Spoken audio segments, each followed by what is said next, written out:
Hello Sikkolu నేను మీ శ్వేత పక్కా TV Srikakulam. ఈవేళ నేను డాక్టర్ సివన్ వైస్ critical care specialist Gems hospital వారితో పాము కాటుకు సంబంధించిన జాగ్రత్తలు, ఫస్ట్ ఎయిడ్, ట్రీట్మెంట్ వంటి విషయాల గురించి అడిగి తెలుసుకుందాం.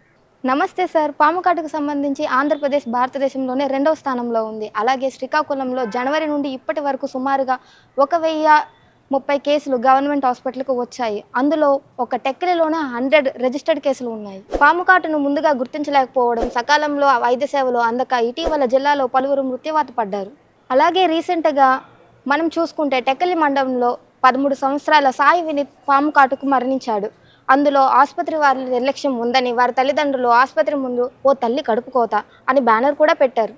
అలానే కోటబొమ్మాయిలో 15 సంవత్సరాల ఝాన్సీ అనే పాప, పలాసలో రెంటికోటకు చెందిన 38 సంవత్సరాల గంగాధర్ అనే వ్యక్తి కూడా మరణించాడు.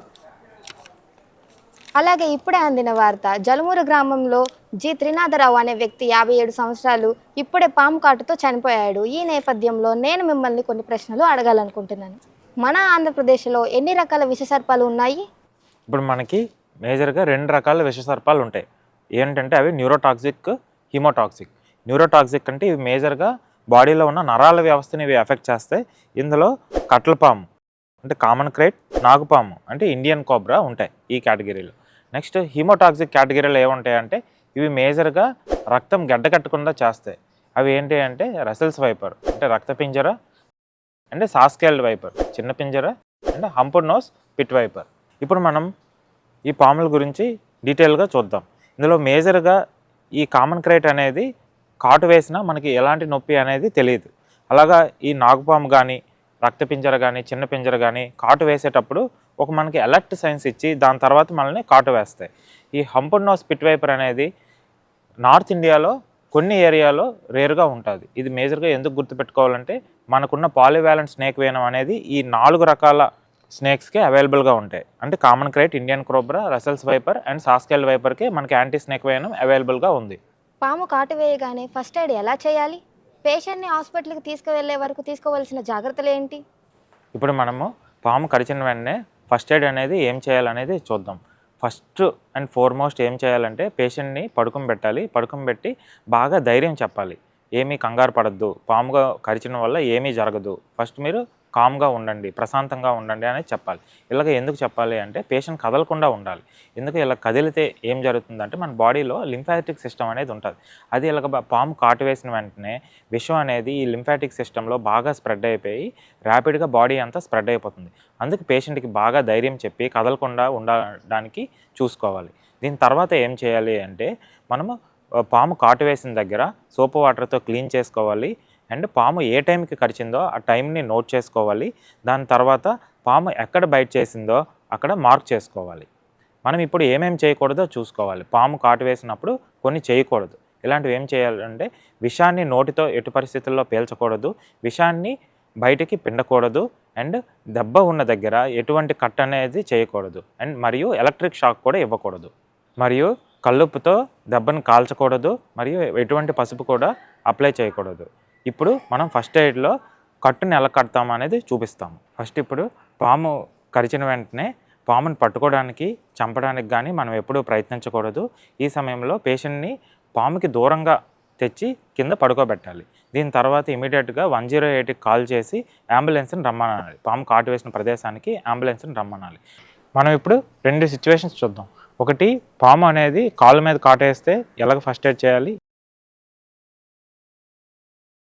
ఇంకొకటి, పాము అనేది చేతి మీద కాటు వేసినట్టయితే ఎలాగ మనము ఫస్ట్ ఎయిడ్ అండ్ కట్టాలనేది చూద్దాం.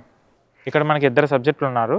ఒకటి, పాము చేతి మీద కాటు వేస్తే మనం ఏమేమి జాగ్రత్తలు తీసుకోవాలి. ఒకటి, పాము అనేది కాళ్ళ మీద కాటు వేస్తే ఏమేమి జాగ్రత్తలు తీసుకోవాలి. పాము చేతి మీద కాటు వేసినట్టయితే ఏమైనా జ్యువెలరీ చేతి మీద ఉంటే తీసి పక్కన పెట్టుకోవాలి. నెక్స్ట్ ఇమీడియట్గా వాళ్ళని పడుకోబెట్టి ధైర్యం చెప్పాలి, మీకు ఏమీ అవ్వదు అని ఫస్ట్ రీఅష్యూర్ అనేది బాగా ధైర్యం చేయాలి. పాము కాళ్ళ మీద కాటు వేసినట్టయితే ఏం జాగ్రత్తలు తీసుకోవాలి అంటే దీనికి ఫ్యాంట్ అనేది పైకి లాగి కాళ్ళ మీద ఏమైనా రింగ్స్ ఉన్నా తీసి ఇమీడియట్గా పేషెంట్ని లయింగ్ డౌన్ చేసి కాలు కదపకుండా పేషెంట్కి బాగా ధైర్యం చెప్పి కాలు ఏం కదపద్దు అని చాలా ధైర్యం చెప్పాలి. ఇదిగోండి పాము కాటు వేసిన మార్క్స్ ఉన్నాయి. ఇది క్లీన్ చేశాక చిన్న గాజు పీస్ పెట్టి దాని తర్వాత ప్రైమరీ బ్యాండేజ్ లాగా ఇలాగా కాటన్ బ్యాండేజ్ అనేది వేసుకోవాలి. ఇప్పుడు మనం ప్రైమరీ బ్యాండేజ్ కంప్లీట్ చేయడం జరిగింది. ఇప్పుడు మనం సెకండరీ బ్యాండేజ్ని వేయడం చూపిస్తాం. మనం ముందు ప్రైమరీ బ్యాండేజ్ కనెక్ట్ చేశాక ఇప్పుడు స్ప్లింట్ పెట్టి సెకండరీ బ్యాండేజ్ని కూడా కనెక్ట్ చేయడం జరిగింది. ఇలాగ కనెక్ట్ చేశాక ఇది టైట్గా ఉందా లూజ్గా ఉందా అని చెక్ చేసుకోవాలి. అట్లీస్ట్ 1 సెంటీమీటర్ ఫింగర్ అనేది ఒక ఫింగర్ లోపలికి వెళ్ళినట్టు అనేది చూసుకోవాలి, గ్యాప్ ఉందా లేదా. ఒకవేళ ఈ క్రీప్ బ్యాండేజ్ కానీ లేనట్టయితే మీ ఇంట్లో ఏవైనా క్లాత్ ఉన్నా లేకపోతే టీషర్ట్ ఉన్నా ఏవైనా చున్నీ ఉన్నా ఇలాగ గట్టిగా ఒక స్ప్లింట్ పెట్టి కట్టి ఇలాగ ఫస్ట్ ఎయిడ్ అనేది చేసుకోవాలి. ఇప్పుడు మనం చేతిని ఉన్న బాడీని బాగా దగ్గరికి కలిపి కడుతున్నాం. ఇలా కట్టినట్టయితే ఇలా కదలకుండా హాస్పిటల్కి షిఫ్ట్ అయినంత వరకు ఉంటే ఈ విషం అనేది పైకి త్వరగా స్ప్రెడ్ అవ్వకుండా అనేది జరుగుతుంది.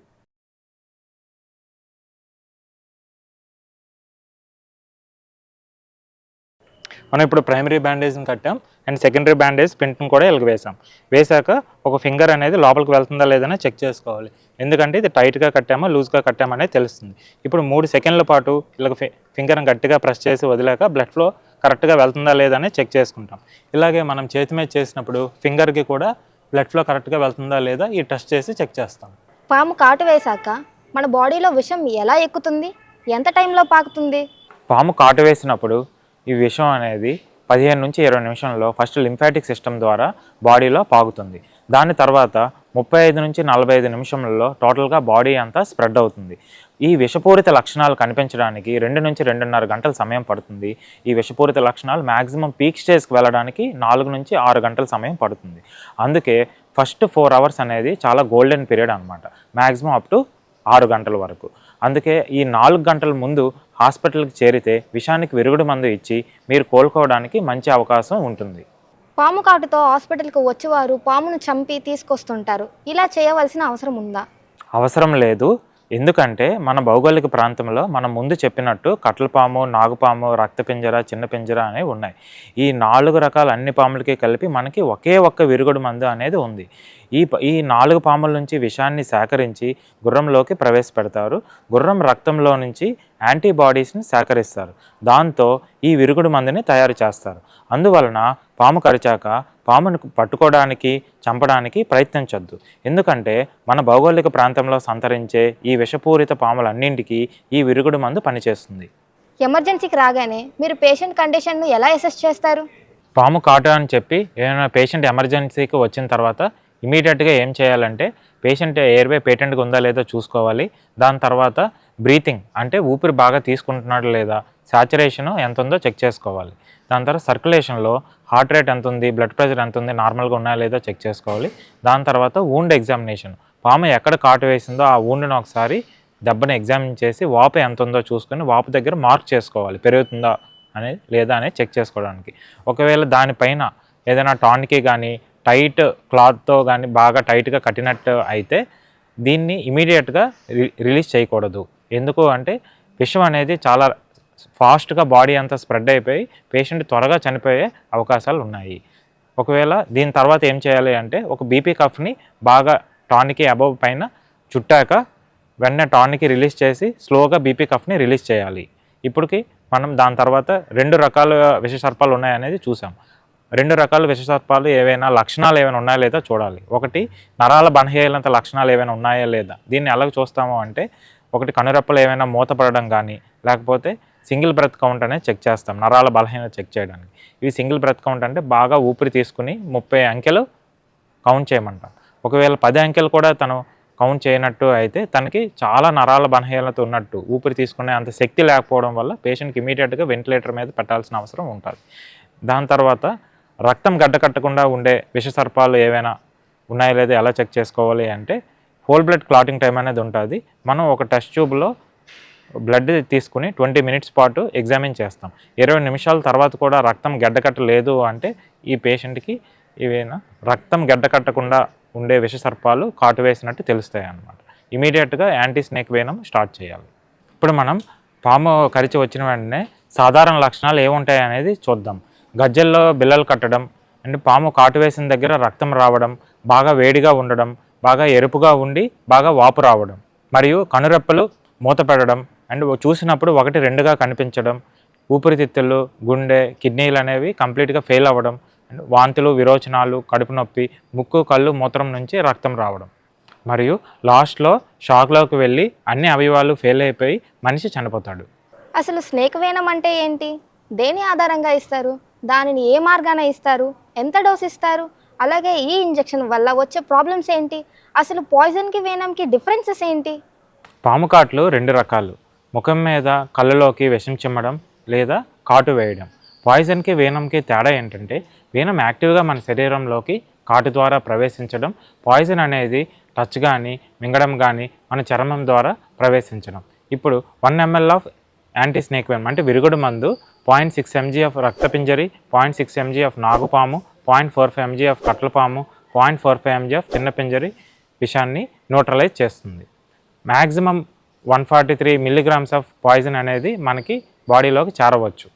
అంటే ఆన్ యావరేజ్గా ఒక సింగిల్ బైట్కి 67 మిల్లీగ్రామ్స్ ఆఫ్ విషం అనేది రావచ్చు బాడీలోకి. అందుకే 10 నుంచి 15 వైల్స్ అనే విరుగుడు మందు అనేది అవసరం పడుతుంది. ఈ యాంటీ స్నేక్ వేనంని మనము 2 రకాలుగా ఇవ్వవచ్చు. ఒకటి పుష్ మెథడ్, ఇంకొకటి ఇన్ఫ్యూజన్ మెథడ్. పుష్ మెథడ్ ఏంటంటే ఈ యాంటీ స్నేక్ వేనంని మనం స్టెరైల్ వాటర్లో వన్స్ మిక్స్ చేశాక ఈ 100 mlని ఓవర్ 20 నిమిషాల పాటు పుష్ చేసి ఇచ్చేయడం అనమాట. ఇన్ఫ్యూజన్ మెథడ్లో ఈ యాంటీ స్నేక్ వేనంని 500 ml 5% డెక్స్ట్రోజ్లో కానీ 0.9% NSలో మిక్స్ చేసి ఓవర్ 60 నుంచి 90 నిమిషాల వ్యవధిలో ఇస్తాము.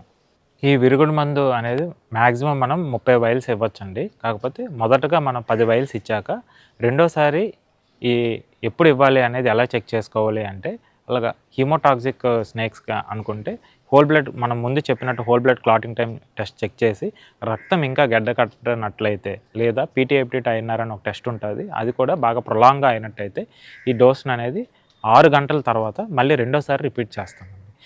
అదే నరాలకి సంబంధించిన పాము కాట్లు ఏవైనా మనకి వచ్చినట్టయితే నరాల బలహీనత వచ్చినట్టయితే అంటే గంట తర్వాత మళ్ళీ చెక్ చేసి ఇంకా నరాలు పవర్ పెరగలేదు మనకి అని తెలిస్తే దాని తర్వాత మళ్ళీ 10 వైల్స్ అనేవి ఇవ్వడం జరుగుతుంది. అలాగే మ్యాక్సిమం అనేది 30 వైల్స్ అనేవి మనం ఓవరాల్గా అనేది ఇవ్వచ్చు అన్నమాట. పాము కాటు అయినప్పుడు మనం ఇచ్చే ఈ విరుగుడు మందుకి కొన్ని ఎలర్జిక్ రియాక్షన్స్ రావచ్చు. యూజువల్గా ఇవి 20% ఆఫ్ కండిషన్స్లో ఈ ఎలర్జిక్ రియాక్షన్స్ అనేవి రావచ్చు. ఇమీడియట్గా ఏం చేస్తామంటే ఈ విరుగుడు మందుని ఇమీడియట్గా స్టాప్ చేయాలి. అండ్ 0.2 to 0.3 mg ఆఫ్ ఎడ్రినల్ని సబ్క్యూటేనియస్గా ఇస్తాం. దాంతోపాటు హైడ్రోకార్టిసోన్, ఎవిలే అనేది కూడా ఇస్తాం. ఇది ఇచ్చాక రియాక్షన్ తగ్గాక మళ్ళీ ఈ విరుగుడు మందుని రీస్టార్ట్ చేయాలి. ఎందుకంటే మనకి వేరే ఆప్షన్ అనేది లేదు. ఈ విరుగుడు మందు అనేది చిన్నపిల్లల్లో మరియు గర్భిణీ స్త్రీల్లో కూడా అంతే డోసు ఇస్తాము. పెద్దవాళ్ళతో చిన్నపిల్లలకు ఒక డోసు, గర్భిణీ స్త్రీలకు ఒక డోసు అంటూ ఏమి ఉండదండి.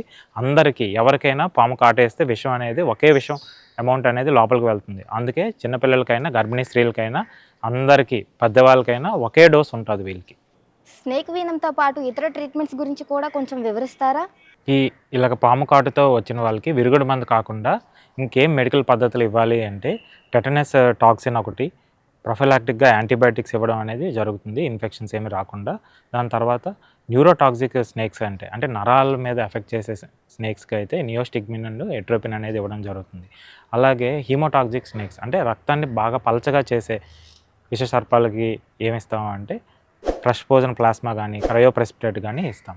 అలాగే కిడ్నీలు కానీ పాడైతే పేషెంట్కి డయాలసిస్ చేయడం కానీ సైటోసార్ప్ థెరపీ అనేది చేయడం జరుగుతుంది. అలాగే పేషెంట్ పాము కాటు వేసిన దగ్గర దెబ్బ కానీ బాగా ఎక్కువైపోయి బాగా టైట్గా ఆ రీజన్ అంతా బాగా టైట్గా అయిపోతే ఆ టైట్నెస్ని రిలీజ్ చేయడానికి ఫేషియాటమీ అనేది చేస్తారు.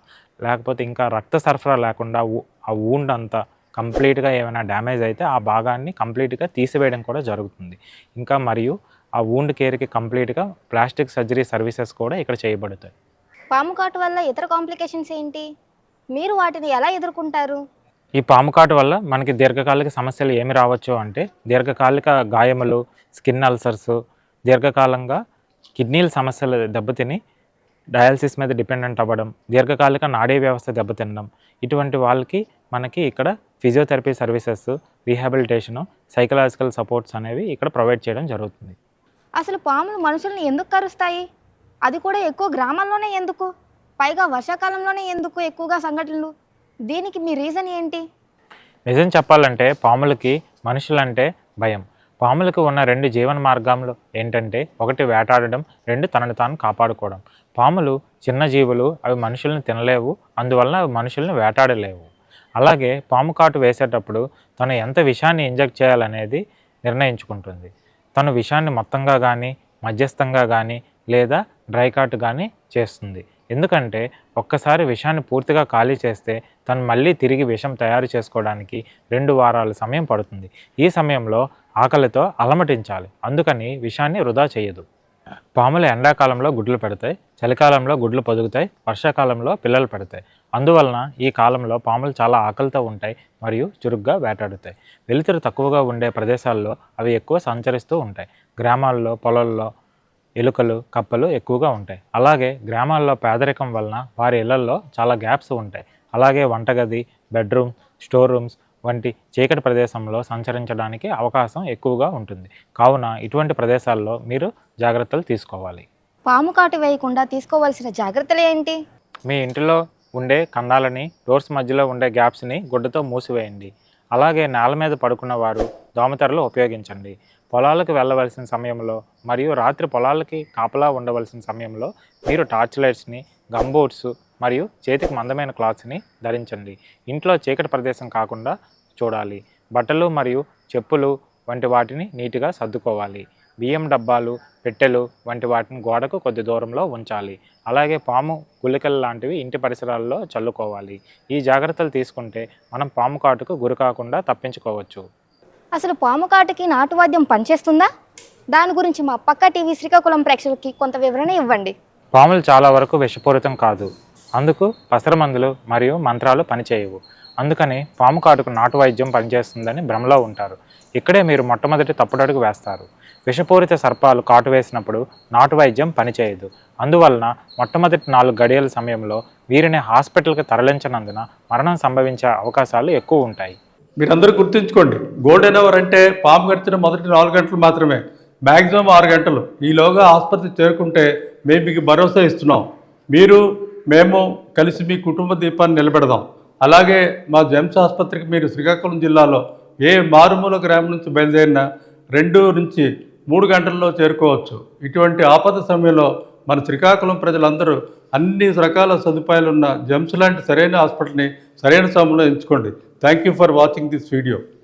Hi friends and Gems family, దయచేసి ఈ వీడియోను మీ ఆప్తులకు, బంధుమిత్రులకు, స్నేహితులకు షేర్ చేసి వారు గోల్డెన్ అవర్స్లో మన జెమ్స్ హాస్పిటల్కి చేరుకునే విధంగా మీరు అవేర్నెస్ క్రియేట్ చేయండి. మరియు ఈ వీడియోని లైక్ చేసి మా జెమ్స్ ఛానల్కి సబ్స్క్రైబ్ చేయండి. థ్యాంక్ యూ డాక్టర్, మాకు చాలా వాల్యుబుల్ ఇన్ఫర్మేషన్ ఇచ్చినందుకు. Thank you.